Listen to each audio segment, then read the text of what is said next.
Good morning, Judy here from Thistledew Creations. Today I've been finally mixed up a mixture of food coloring and water. I did it in kind of a blue-green color. And we're going to dye some papers. I did a batch this morning just to test it. And I kind of got mixed results. I did use this little doily and I did get one good impression with it. And this was my very bottom sheet, so it got a lot of color. I used this graph paper that was in like a notebook, spiral notebook. Some of them were very light, just a little bit around the edges. Others were more, this one must have been touching the doily, you can just barely see it.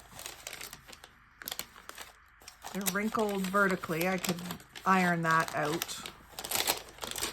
And then some of them are a little bit more evenly and darkly colored. Some of them stuck together. I dried them just in a stack in this pan on top of my wood stove. It's probably one of the last days we're going to have the wood stove going. That's kind of why I decided to give this a try. I usually do it in the oven, and it can be an all-day affair. I've done it before, dyeing papers from 9 o'clock in the morning until 4:30 in the afternoon. I'm just going to pour some in. Got a little bit of dried on paper there. And obviously I've used this pan for coffee dyeing in the past. I would like to get that up, but it might not come up very easily. Yeah, there we go.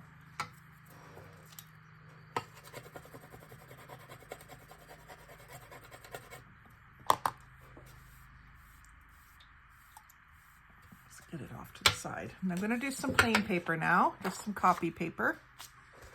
It just barely fits in there. The edges want to curl up. Now I did this before too. I took and trimmed the rogue bristles off my brush.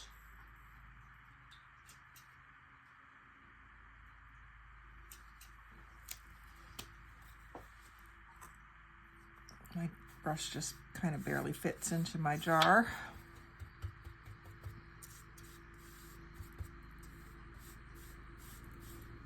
So then I'm just going to layer the sheets in here. And then I found that one at a time they take just a few seconds to dry, but in a stack they take a little longer, and I did find that that bottom one stuck. I guess you could, I don't know, put some parchment down first, but even that might stick with the heat. I'm not certain. Anyway, I just thought we would, I would just show you how I do it, just right in the pan and stacking them up. And I don't mind the wrinkles. You're going to get wrinkles. And then I think on this one, I'm going to crumple some on top. They'll probably dry. The outer edges will dry, and then when they're unfolded, the rest will dry probably.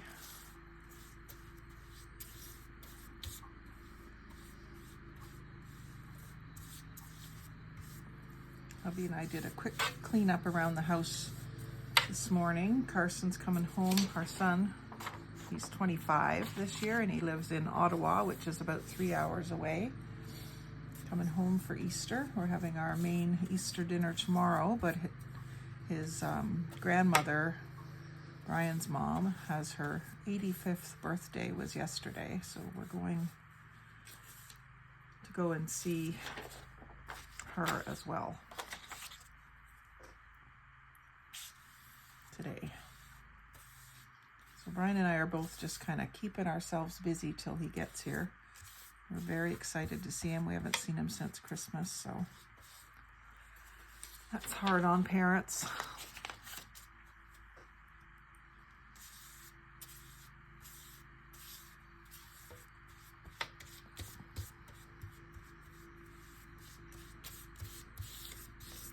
So now I think I'm gonna insert my doily. And I'm just gonna add a little bit of extra dye where it is.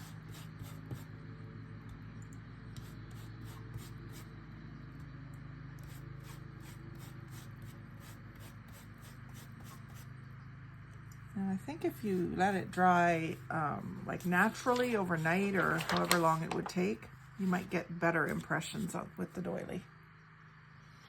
Because I'm letting it dry so quickly on the wood stove, I think that's why I didn't get as many or as good impressions.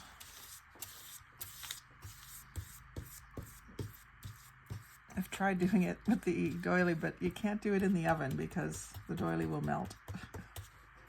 You'd have to use like maybe the metal cutting dies or something if you want to do it in the oven.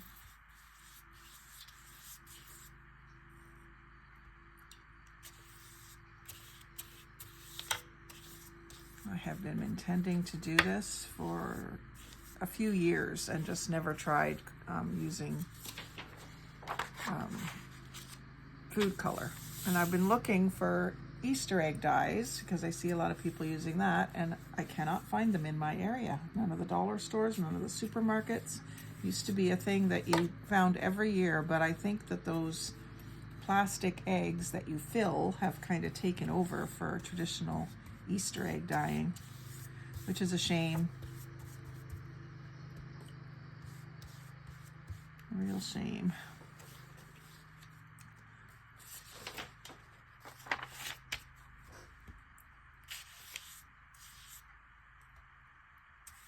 Now when I first made my mixture, I just put 1 drop of blue and 1 drop of green. And when I brushed it on the paper, you couldn't see it at all.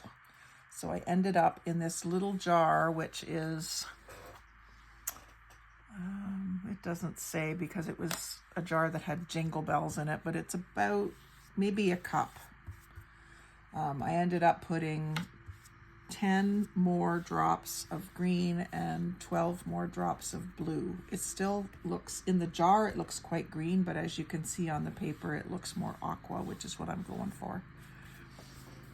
So you have to make a fairly strong mixture. I don't know if you need it quite this strong, but as you saw in my papers, not all of them went very blue. So I would say, yeah, you need a pretty strong mixture to get it to transfer into the paper.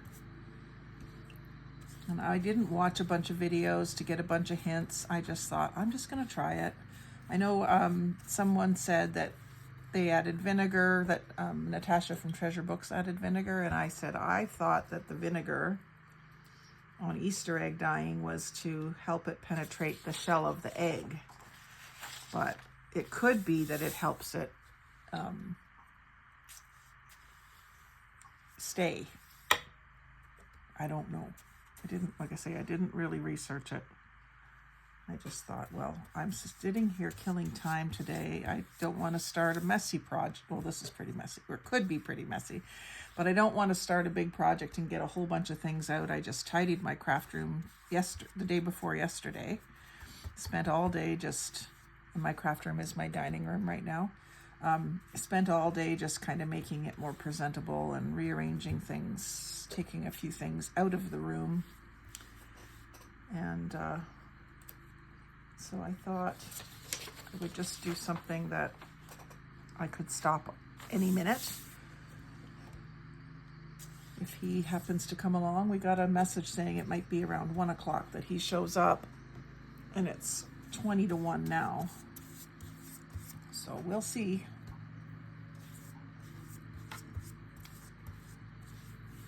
See if he's any more reliable now than he was a few years ago for time.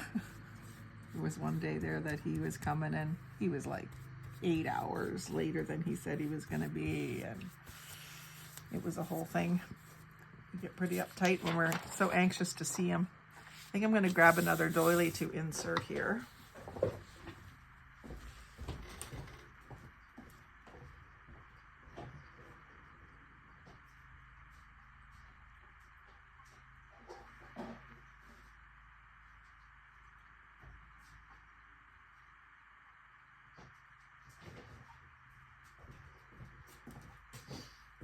one the same, and I have another different one.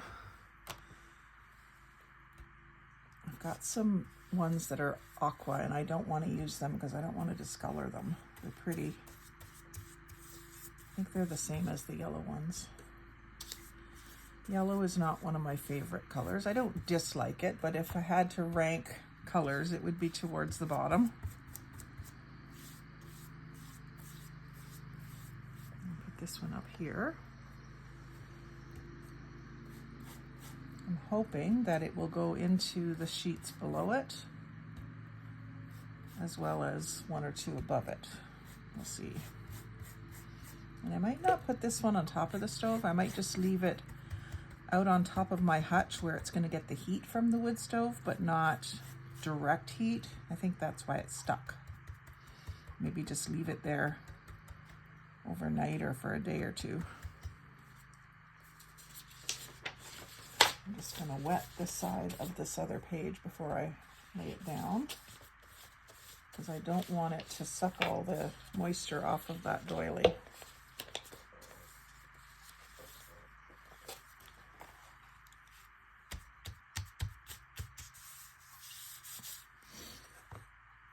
I'm being brave, no gloves.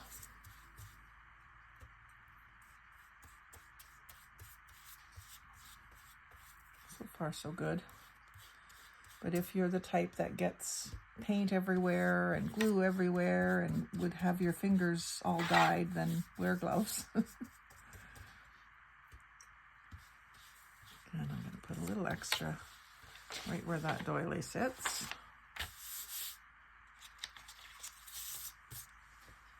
I wish my pans were just a little bigger. I'm going to start looking at yard sales this summer for pans that will take an 8.5 up by 11 flat. Actually, I think my Corelle lasagna pans, they might do the job. I could dig some of them out, but I should certainly, if this works with the air drying overnight, then I could probably start making a batch of this every evening, and then, at least in the winter time, when the wood stove's on, let it sit for a couple of days and then take it apart. I have so many things that I want to dye. I've got a whole box full of stuff that's labeled to dye. So I've got like doilies, muslin, parchment, all sorts of things that I want to get dyed. I'm actually using up this whole cup of stuff. I guess that's a good goal too, is when you mix up a mixture, keep at it until you're done a mixture. I do this one little cup every day, or every time I dye.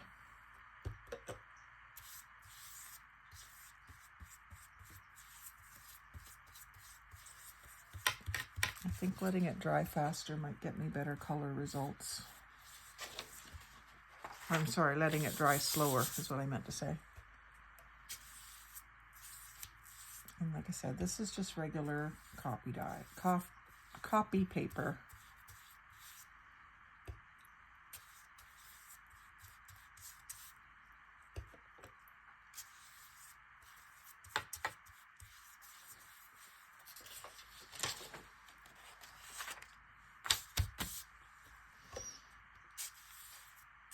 And I can do the coffee dyeing anytime too. I do drink coffee.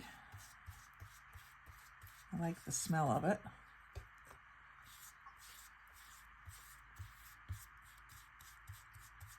And I love the way the paper feels after it's coffee dyed.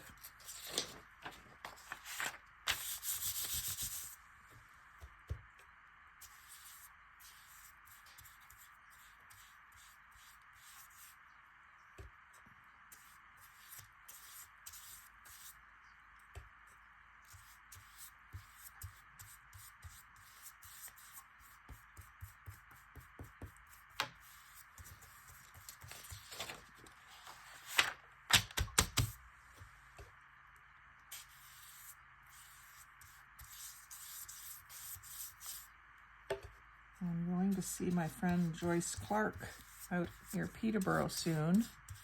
And she told me that she has some avocado stuff in her freezer. And it sounds like her husband's kind of wondering what the heck it's doing in there. So I'm going to take at least some of it off her hands and do an avocado dyeing session. So I will take you along on that adventure too. You'll come with me.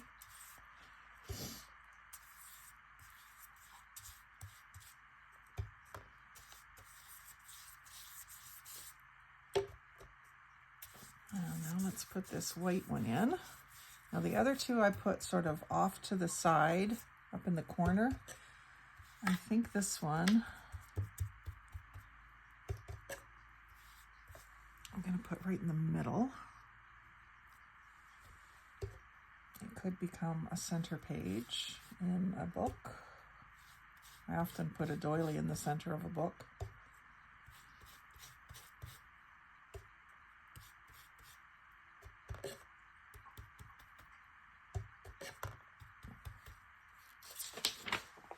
And I sometimes use these types of doilies as stencils too. You've seen me use my big heart-shaped placemat to do the roses. So with the inking brushes, it can work quite nicely. That one looks like it might turn out well. Can you see that?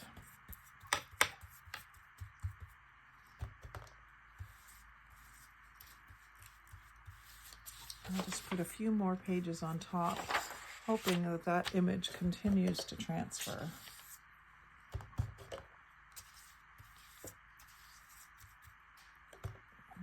Just about out of stuff, which is fine. I'll just finish it up.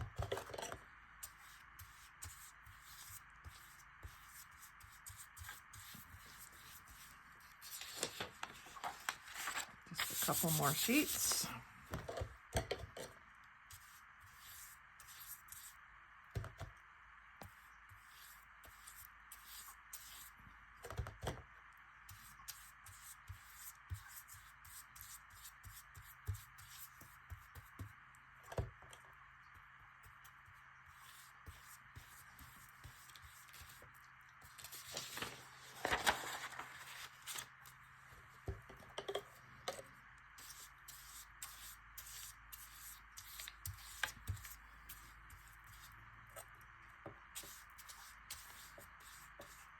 Hubby went out and hopped on his lawnmower, and he come in and he said to me, I'm going to drive around on the lawnmower for about an hour till he gets here. He doesn't need to cut the grass. It hasn't even started to grow yet. He just loves riding that thing.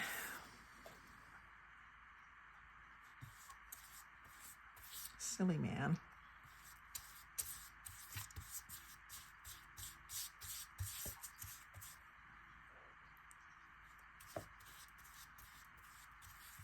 There, that uses that up. So this might have to be part 1, part 2 for the reveal of how they turn out, because I still haven't been able to figure out again how to splice 2 videos together, how to stop and start without going beyond YouTube Studio, which is the tool that YouTube provides to edit your videos. So if any of my fellow YouTubers have an easy way to join 2 videos together, message me, would you? And we'll get this sorted. I've done it once, but I cannot figure out how to do it again. So I don't know how I did it before. And I thought I had it written down somewhere. I'll have to go through some of my old notebooks. Might be in there.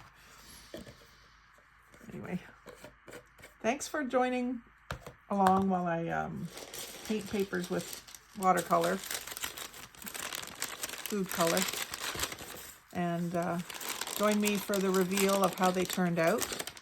I'm going to go and put them on the wood stove for a few minutes and then up on the top of the hutch for the rest of the night.